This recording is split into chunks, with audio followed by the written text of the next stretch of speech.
Okay, guys, let's change this picture. In a second, watch me. I'm changing my picture. And kaboom! There I am. All right, take this off.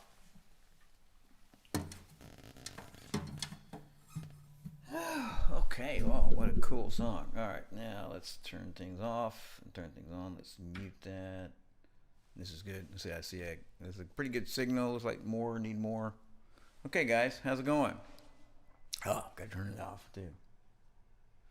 Get out of the pit. Yep, I'm out of the pit. Okay, cool. Okay, guys, welcome. This is Mark Black. This is Mark Teaches Music, and this is To Play and Sing. And this is a live stream all about just answering all your questions. And I need to get to where I can see my live stream. There we go. Okay, cool. See all this stuff. Okay, so this is the 28th day of September 2022. This is episode 18. And I'm going to try to answer all your questions about music, although I have many questions that are things that I can't answer. I don't know the answer to, but I'll do my best. And if I don't know, I'll just say I don't know. So, I've said before, it's not about this. This is not about trivia. Not, I don't mean it. The other people doing stuff like that is trivia. But I'm just saying I can't tell you who the lead guitar player in some group was, and when he left the band, and what color his underwear was at the time. But I can answer a lot of questions about performing and practicing and developing skills, and how who you are affects how you play and sing, and about being in groups and ensembles, rock groups, jazz groups, classical groups. And so just for more information about lessons, go to www.dallasmusiclessons.com. And if you have any questions right now during the live stream, you can do the chat thing, which is right there. And if you have any questions later, you can email me at mark@dallasmusiclessons.com, and I'll do my best to answer your questions. And I always reserve the right to say, I don't know. If you ask me about clarinet fingerings, I probably won't be able to answer a lot of those questions. But you need to, if you like this, you need to hit subscribe, you need to hit like, you need to share this, please, and get other people here. So I think that's my intro. And I really enjoyed soloing. I messed up a bunch, but what a cool little groove that is. Okay, so here's the first question. It is this is a heavy duty question. When should I give up on being a musician? And what a serious question. Almost everybody that I know has given up when they shouldn't have. And I'm not talking about just students. I'm talking about just people I know, And it all revolves around, of course, when we do something, we want to succeed, or we want to see results. And I cannot emphasize, now I mean this not as a pat on my back, and hey, Mark Black, he thinks he's so cool. I mean it like, your teacher or your input sources, whatever they are, and especially if they are authoritative. This person seems to know what they're talking about, whether that's a teacher or a friend who plays, or some authority on TV, and they say something. And so so much of of your perception of how you're doing is that person. And I said, I was either yesterday in a different live stream, or could have been last week, I'm not trying to be smart aleck or mean. I'm saying at least the majority of people who teach, who give lessons, do not actually believe that their students can learn. They believe that only a few people, and this is not some conspiracy. I'm talking about if you go to UNT, you go to Eastman, you go to, you go to Juilliard, you go to Cleveland Conservatory, whatever. They're not, the teachers there, the people that go out of there, not everybody, but a lot of the people go out there and they've been told it's sort of a creme de la creme, the top of the top, and that trickles all the way down to, so and so, the lead. I don't care that I don't know who the lead guitar. I don't. I'm just giving an example, and perhaps the lead guitarist in Led Zeppelin would be like, hey, that guy's just gifted. He just has it. It's kind of like he didn't practice, he didn't develop anything. He just, came, glowing out, and there he was, and he didn't need anything. And that, that thinking, not that he has that thinking, but I'm saying that thinking among people, and people in authority is like, you've either got it or you don't got it. You can't develop anything. You can only have skill, have ability, or whatever you can. I'm not.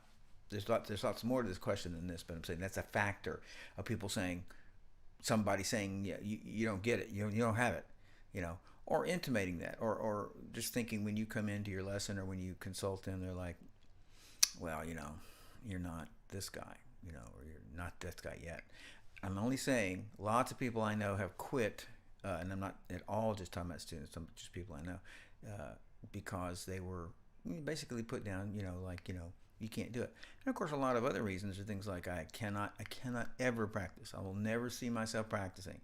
Uh, and that's another question I don't think we'll get to today, but um, you do have to practice some. And just want to say playing and practicing are the same thing. Playing, I'm talking about if you're in a group, playing is a very, and I'm not cutting, everybody should be in ensembles, fact, but playing in an ensemble, a group, a rock group, jazz group, country group, um, is awesome and essential. And in terms of a practice for your individual skills, is a very mild practice. So I'm saying an hour, working out scales, and I sound bad and I got a bad tone, I need to work on my breathing. Just do practicing. This is probably about as effective as 3 or 4 hours of practice with a bunch of people. When Johnny, he's over there tuning his bass, and Cindy came late, and all that kind of stuff. And even when you're playing together, it's still, you're usually a part of the whole. You are not, everything's on you, or you have to make or break. So I'm just commenting that other things that could keep you out, or make you stop being a musician, is your time, and of course money, or different life attacks. You get sick, somebody in your family gets sick, you have to, and I'm not being, I know people have had to quit because, my goodness, my family's not going to make it unless I quit. I'm not going to make it unless I quit. And not a matter of my attention. And I've, as examples, you are not every lawyer at all, but lots of lawyers, lots of like an intern at a hospital. You're in the last 2 years of your getting your medical degree, you're working 80, 90, 100 hours a week, and it's like, I don't really know if I can set aside, 3 or 4 of those, or 5 of those, to work on my music. And just by the way, if that was the case for anybody, what you should do, you should get in an ensemble with the friends. Get some friends, they come over, you play, you keep your hand in it, and it's fun, and it's cool, and it's a lot less, dun, dun, dun, gotta learn. You're all by yourself. So anyway, how do you know when it's time to quit? If you should quit? And I of course, I have an opinion, which I'm giving you, but almost always the answer is you shouldn't quit. I've had a few students that it grieved me. Like, my goodness, this is so terrible. But it's like, and I never told anybody to quit. But it's like didn't, and I'm talking about 3 or 4 people out of 3,000 people who seem to not. I mean, they could almost always, and the people I'm thinking about, at least 2 of them had totally adequate skills. Their skills were adequate. It wasn't like they sounded horrible. It was that they didn't have, when they did in a musical thing, they didn't seem to be like, now that was beautiful to them. That was beautiful music, or they weren't trying to make beautiful music. They were just trying to do it correctly or something. I'm talking about, again, a fair level of skill, and that's a little problematic, because the purpose of music really is to, all of us, to grip us. And if we get to this question, this is the next question, I think we'll get to it.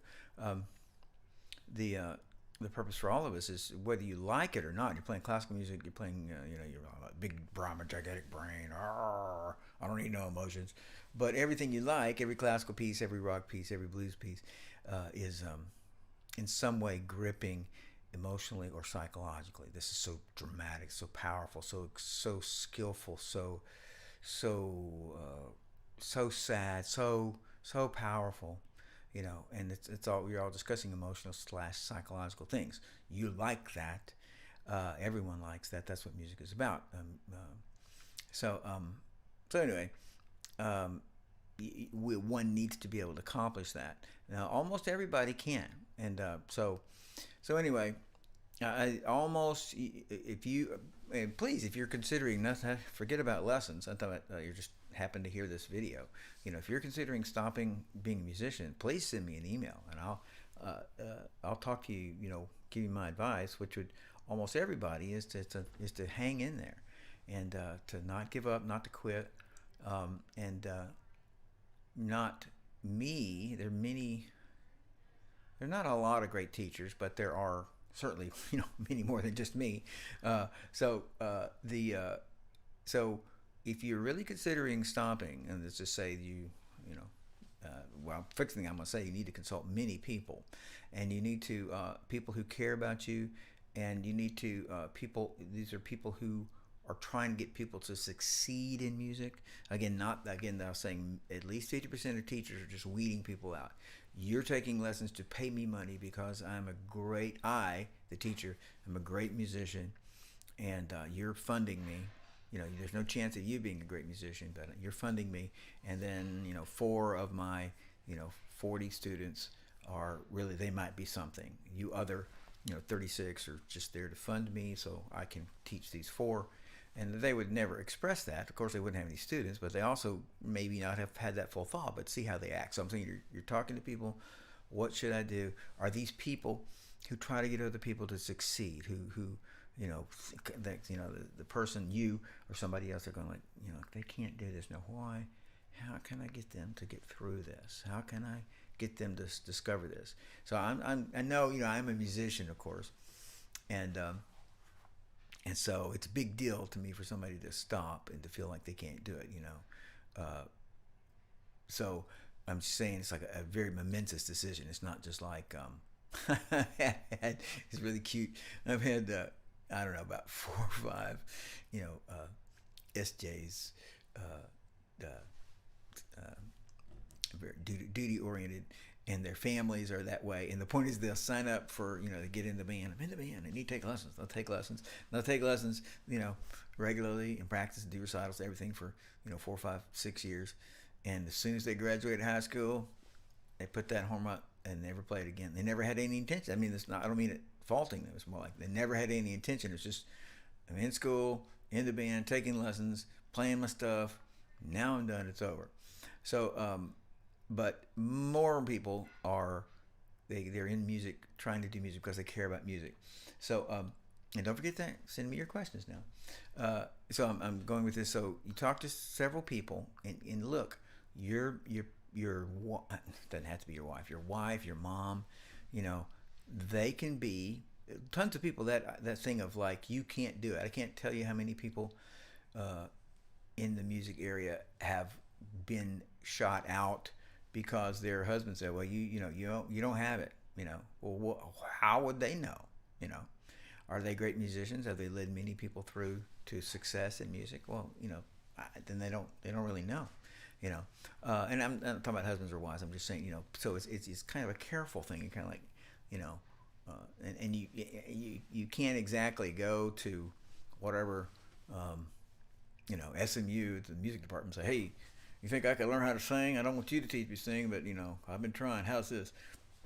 Because just lots of people who are credentialed they'll have philosophies of music, and then like you sing this certain way, you can never be good. It doesn't matter, like you sing pop, you sing in your woman, you sing in your chest voice. You could not be good. It's not possible. That's not true.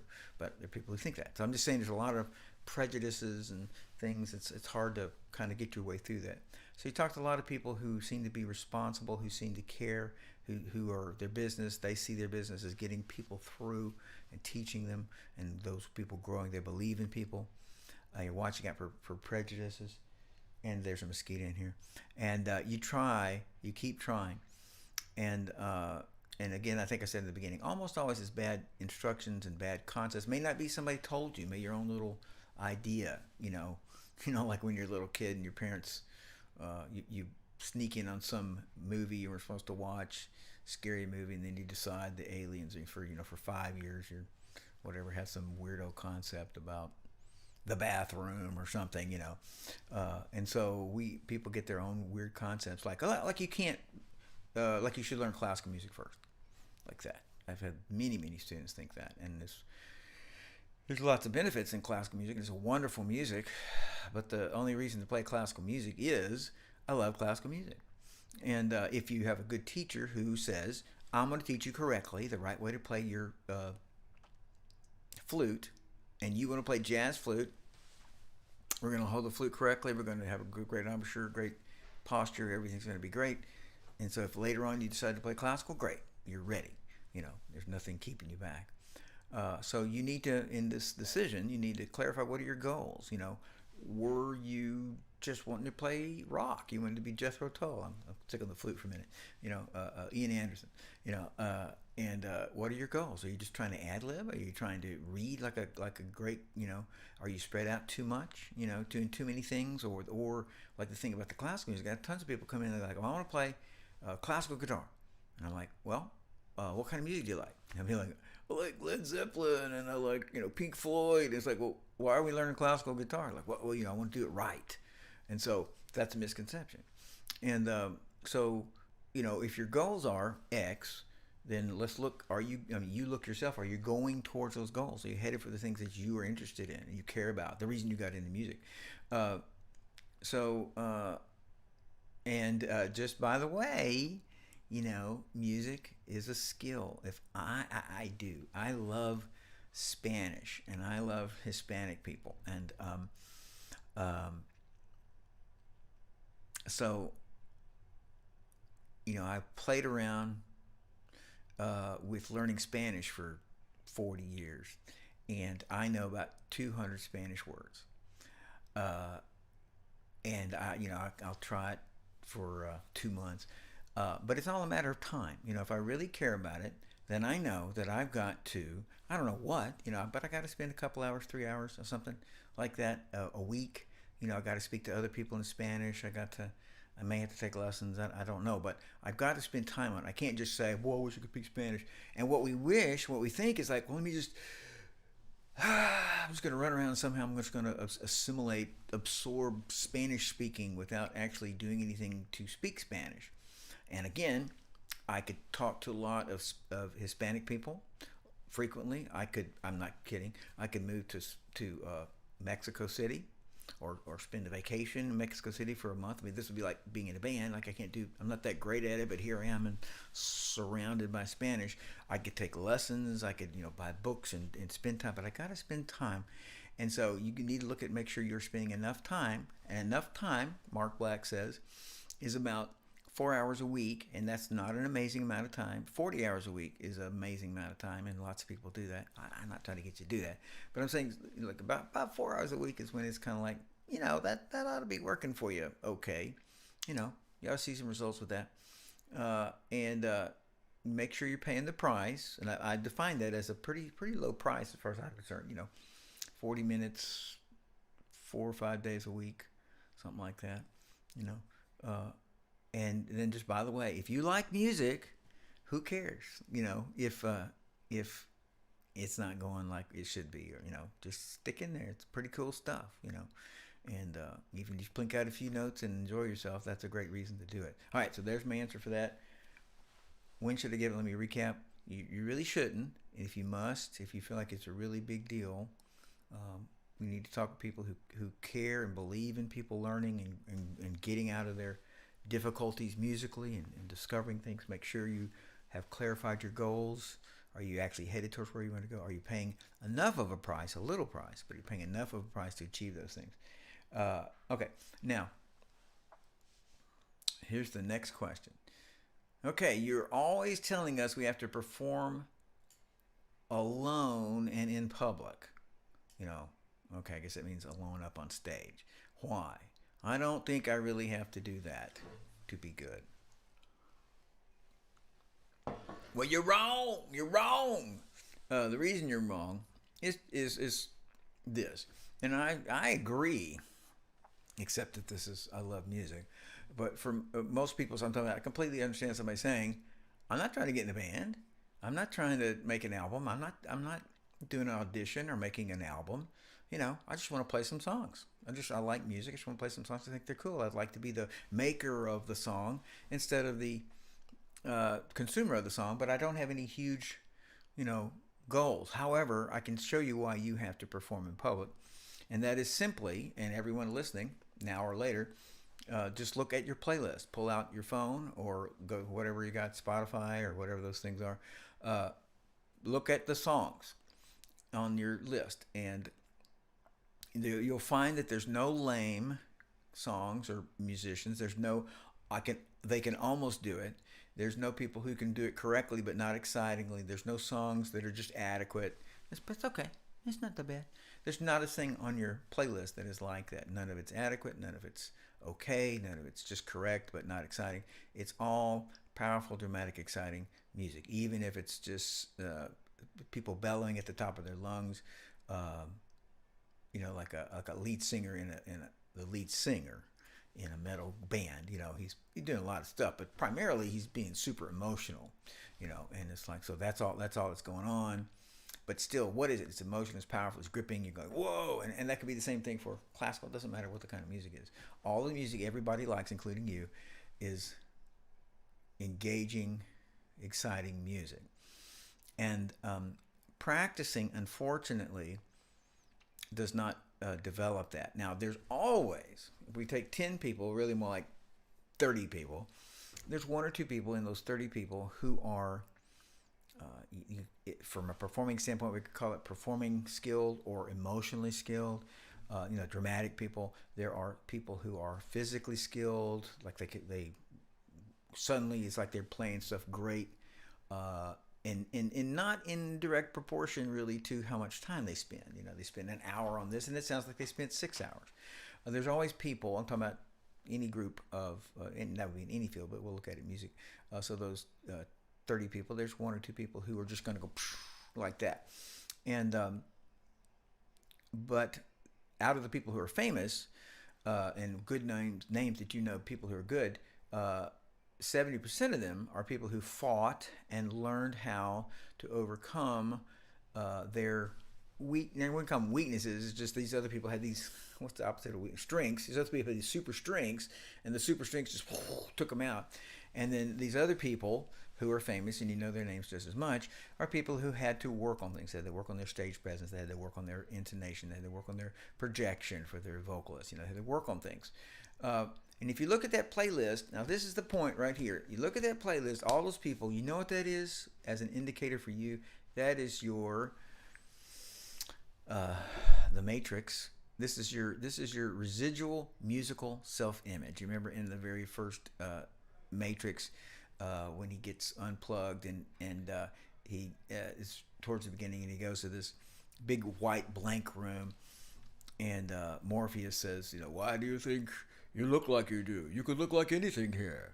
And he says, this is your residual self-image. The point is this is what Neo thinks he actually looks like in this room, where he could look like a toad. Why does he not look like a toad? He looks like not like a toad because he doesnthat think of himself as a toad. He thinks of himself as that picture of Neo, including without the holes in the back of his head from being, in that, whatever that thing that the machines did. So the point is, that playlist is your residual musical image. That is what you think musicians are supposed to do. You think musicians are supposed to be like these guys on this playlist. And you would say to yourself, to me, you'd say, hey, well, I don't have to be as good as so-and-so. I don't have to, But on the other hand, everything you do, when I suggest a song and I go, blah, blah, blah, blah, blah, and you go, I don't like that. You're judging that against your playlist, what you like. And that's great. And you're judging yourself, your own playing, against this list of these guys are cool, this music is cool, this way of playing is cool. All of it being exciting, dramatic, powerful. And the only way that I know, or I should say the quickest way, you cannot practice your way to great performance. You can only perform your way to great performance skills. And so what I'm saying is, yes, you need to go and perform. You need to perform by yourself, to where it all is up to you to make it dramatic or skillful or in tune and everything together. and you never have to do it for anybody else. I mean, so you never have to do it. You never have to. You do that and develop that skill. And I'm thinking about our concerts and recitals and things. You know, you're playing. We know why you're playing, and so you don't have to go now to the bar and play, and you don't have to go now to make a concert, and you don't have to go audition for Kiss. But what you've done is you have developed your skills in this medium, and we talked a lot about being scared and how to overcome that. And I only mean this as a tool for you. I do not mean this is not a pyramid scheme. Everybody's going to become a musician. Heck no. The people, the people who are musicians aren't musicians. You know, what I'm saying is they're not making their living out of that. There's like, I don't know what the word. People named that you know. Think about how many people do you think actually make their living off of music, off of the one. All we do is make albums and tour. I mean, it's like 100 people worldwide. You know, 200 people worldwide. You know, so most of the people who even names that you know, there's like, well, I do this gig, and then I do side jobs, and then I teach some people, and I do these things. Very, very bad choice financially. So anyway, we're not talking about you being a musician. I'm not saying everybody a professional musician. This is how you make money. I'm talking about you sounding like it. And so I'm saying too, here's the world's greatest bass player, and we're saying you were saying to me, hey, I don't want to be that. But you are kind of saying, well, I'd like to be here, you know. Well, I'm saying if you want to be here, perform, because you're here, perform. And here's this guy, so you're headed that way. And when you get to that good, authoritative, exciting, dramatic thing, then you can continue there and just revel and enjoy that. And I just want to say, I've talked a lot and do talk a lot about your personality in the sense of being embarrassed and not wanting to be in front of people. That's a personality trait. It's a very reasonable one. I have that. I do not want to perform for people. I don't want to be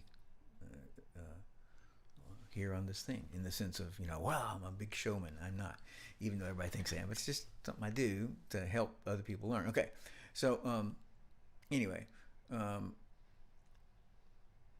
my gosh, I'm gonna have to skip that question. I don't have time for that. Okay, here's the important. Let's say, how do you make $1 million playing music? How do you make $1 million playing music? First, you get $2 million. How do you make $1 million playing music? First, you get $2 million. And that was actually, that tied right into my thing about don't make money doing music. Okay, now I'm going to skip this question. It's from earlier in the week. It's not somebody live. Okay, and I'm going to answer this question. And the question was, what chord progressions support playing in Dorian mode? It was last week. We talked about playing in different modes. So I thought it would be important for me to mention what I was saying is if we play a scale, see if I can do this real quick. If we play a scale, yeah, I guess we can do that. This is not, I'll have to use this. This guitar's still plugged in, so I'll have to use it.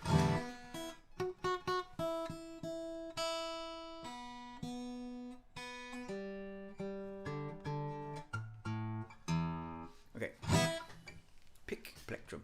So if we play a scale, it just sounds like our ear self-selects and says, I know what you're doing. And I'm not going to do the close-up because I'm just trying to, here's a scale. Let's do the, I think it might example. So the ear just says, oh, that's C. That's what it says. And if I, no matter what.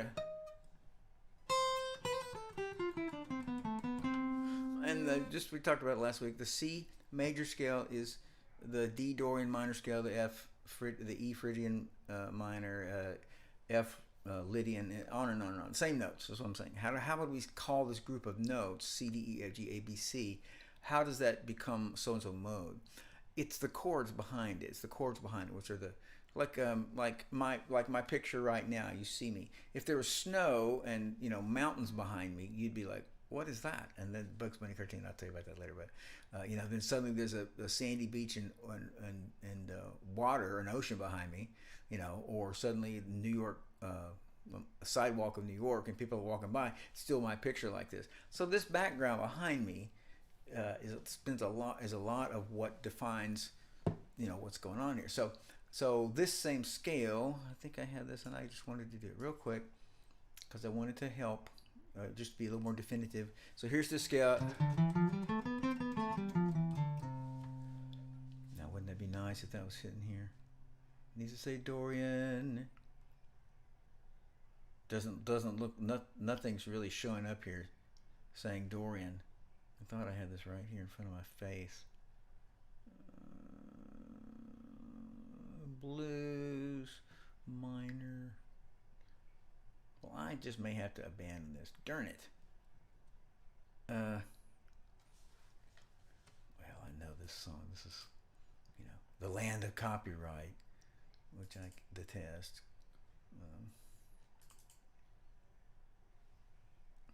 I'm sorry, it's going to take a minute. I wasn't planning on playing this, so to speak. I was just going to be like, hey, man, check it out.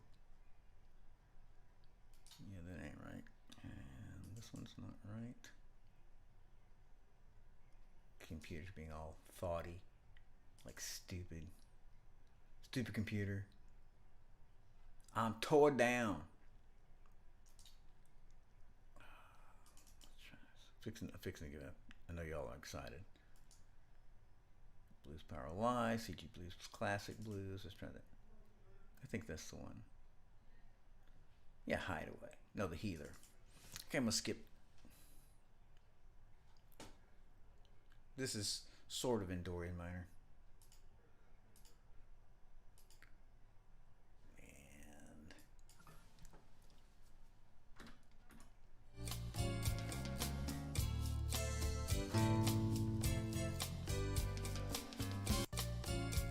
So I got this. So D minor.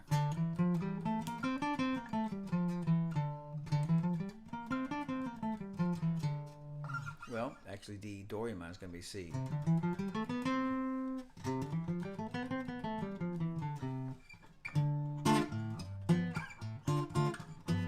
So here we go. So this is the scale.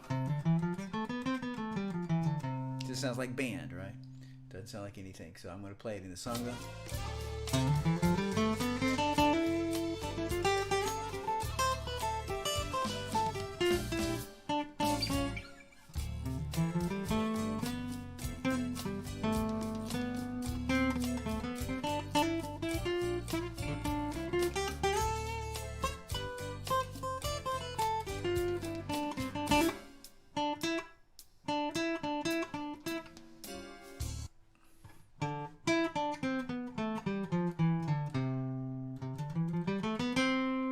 My point was, that's just the C major scale. It's the chords behind it that make it sound like Dorian minor. So, what are the chords, defining chords, for a Dorian minor sound? They are a minor 1 and a major 4. So, if we were going to play in C Dorian minor, we would have a C minor and then C, D, E, F major. And this is, here it is, C minor. There's my F. I'm playing an F9, but F. There's C minor. Yeah. I wanted to say I want to do it in A Dorian minor. Here's my A minor. A, B, C, D. The 4 chord, and it's got to be major. Do.